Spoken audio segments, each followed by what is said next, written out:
Good morning. Today we eat pasta with cream so-called pesto. In this case we use the pasta so-called cavatelli, some pine seeds, some garlic, some fresh basil and some cheese so-called pecorino, and some olive oil.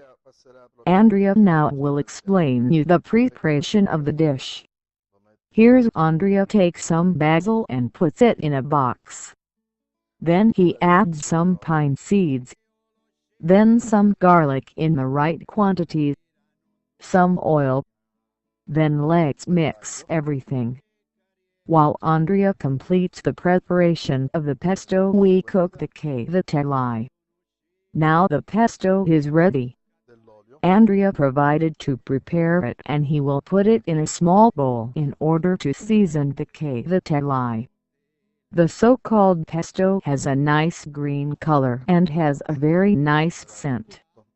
The cavatelli are ready and Andrea will provide to drain them and to pour the pasta into the plate. And now he seasons it with the pesto. The dish is ready.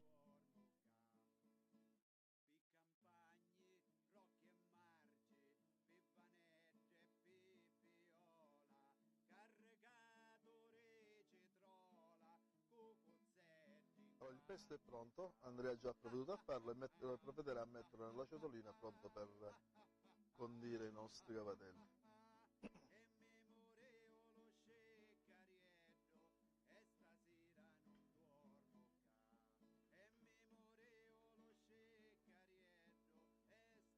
Un bel verde vivo, l'odore si emana abbastanza, è perfetto.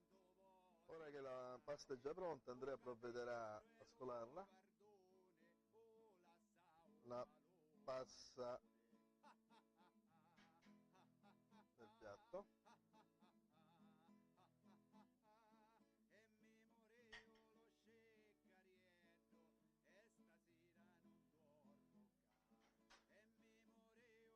E la condisce col pesto che ha appena finito di fare.